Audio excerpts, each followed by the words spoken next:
This is a selection of a number of products that involved invention or partial invention by my grandfather, which subsequently came into the product range, some of which we carried on at Monument Tools, or Shetack Tool Works as it was called, and others which died with just natural wastage. You have to remember that Collier's was a retailer, therefore bought and sold lots of stuff. One of the ranges of stuff that they sold was American Stanley. This Stanley 113 plane has got on the cutter the fact that it was sold by Collier's in Cornwall Road, Brixton, a road which was taken over by Brixton Prison. As a consequence, no longer exists. But it's off Lyam Road and Brixton Hill and disappeared, I guess, in about 1910, something like that. Going on with planes, my granddad then invented this sill plane, CILL plane, or drip plane, which is used underneath a windowsill to form a groove so that when the water drops onto the windowsill, it goes under the sill and then doesn't go any further because it drips down from this groove that this plane has made.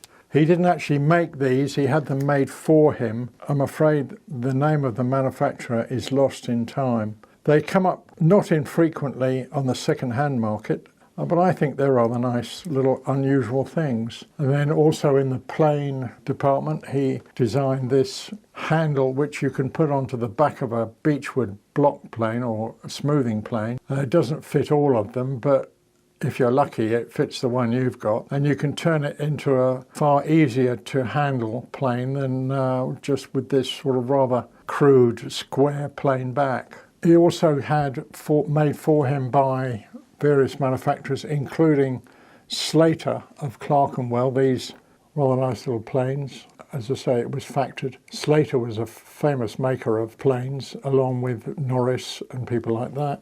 Next, we come to something that my granddad designed himself and then started to make during the First World War. He tendered for these compasses probably in about 1916, 1915, something like that, in an effort to try and help out what was going on in the awful battlefields of France and places like that. And he tendered 1 5 halfpenny, I believe, for these compasses. And much to his surprise, he got the order, but then discovered that he had to make them, clearly, but he hadn't got any machine tools, so he had to rush around and buy machines, and then he set the place alight because he was doing some heat treatment with some bones, and the thing caught fire in the middle of the night, and he had to crawl in under the smoke. And nevertheless, he managed to make them and execute the order. They still, once again, come up for sale.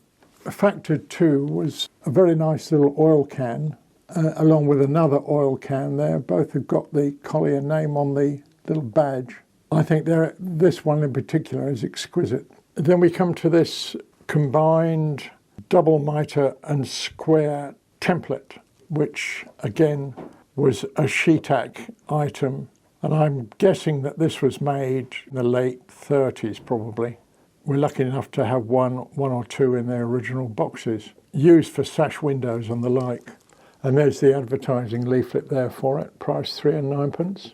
One of the most important things my granddad invented was this hole saw, which was used for cutting holes in plywood. An aeroplane manufacturer in the Croydon area said to my grandfather, look, we're having awful trouble using Forstner bits, drilling holes in plywood. Now, plywood, as you obviously know, is glued together with, or held together with glue.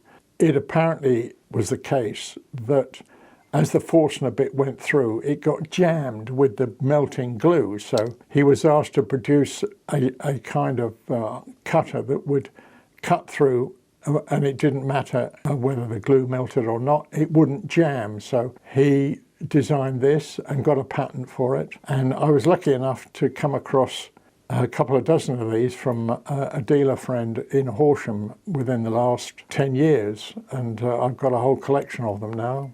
Next we come to a line that proved to be very big indeed. It was preceded by what they call an instantus chart. which is in a way like the modern Zeus chart, which showed you the tapping drills and clearing drills for threads. The whole idea being that if you selected the correct twist drill according to the thread that you wanted to tap, you would get a well-proportioned and accurate thread in the hole that as desired. Now, that was subsequently superseded by an invention made by a man called Cyril Best, who invented the circular chart, which was first made, I believe, in about 1938. It's made of what they call white Cobex. Instead of it just being printed on the surface, certainly the later ones, the numerals were indented into the surface to make it last a long time. We sold many thousands of these, and this particular one has got Arthur Collier Brixton Limited on it. The other ones have got Shetack. Even on the back of it, there's an advertisement for the Shetack saw.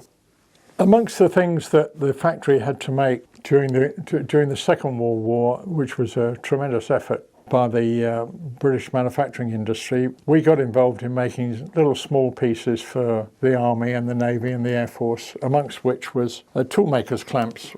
And these are marked Shetack, and the date can be during the war or just after the war. Rather nice and very, very time-consuming and laborious. But there were lots and lots of things that we made during the war for the war effort. Unfortunately, and it made me extremely cross at the time, they all got thrown away. Going back to Collier's, they had a large range of products, amongst which was saws, and there's a couple of examples of saws here. This one was marked Collier's Brixton and was probably made by Garlick in Sheffield. And this one here is made by Spear & Jackson in Sheffield. But if you bought so many, you could get your own name on them. And amongst other products during the war was instrument screwdrivers, where we made thousands and thousands and thousands of them. And this little set, one of them was discovered by one of our employees who was fighting in North Africa during the war, and there's a photograph somewhere of him holding a set of these up very proudly to say that he worked for the firm that made them.